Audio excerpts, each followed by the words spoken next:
There's a key reason too. Estimates of the economic effects of the GOP tax bill show only small effects. They're largely ignoring the primary mechanism that will lead to economic growth, the inflow of investment to the United States from other countries. The Tax Policy Center (TPC) and the Joint Committee on Taxation Junction have produced estimates of the economic effects of the GOP tax reform bills. The Junction estimates that the Senate tax reform bill will raise GDP, but only by a modest 0.8% in 10 years. TPC estimates the House-passed version of the bill would grow the economy by 0.6% over the same time period. But those numbers aren't in line with a growing academic consensus on the growth effects of tax reform.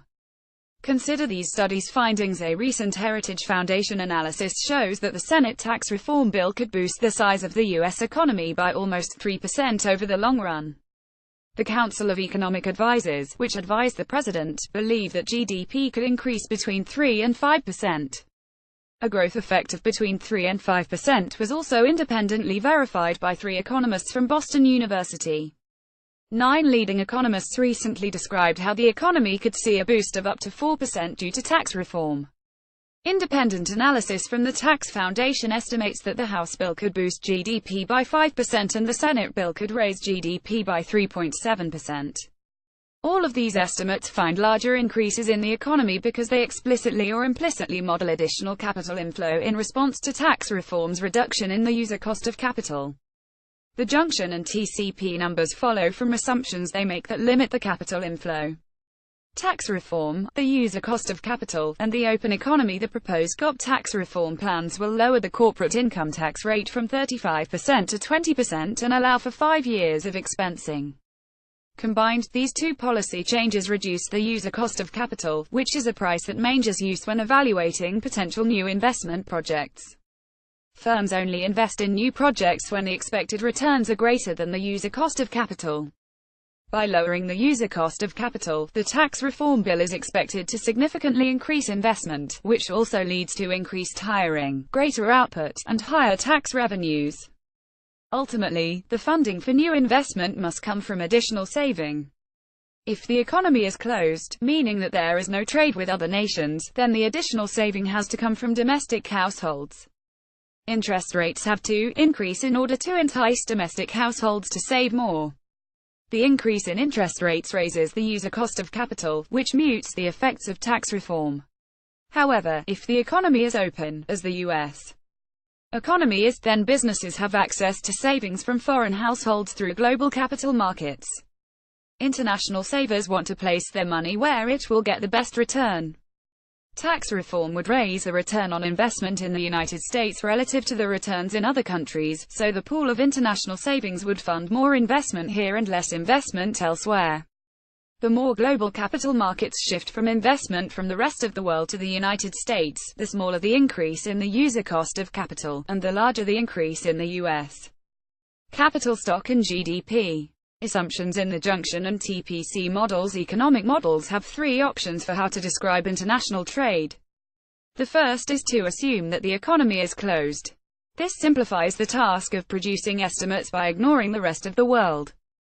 The second is to assume that the economy is small relative to the rest of the world, so that changes in policy have no effect on the world interest rate.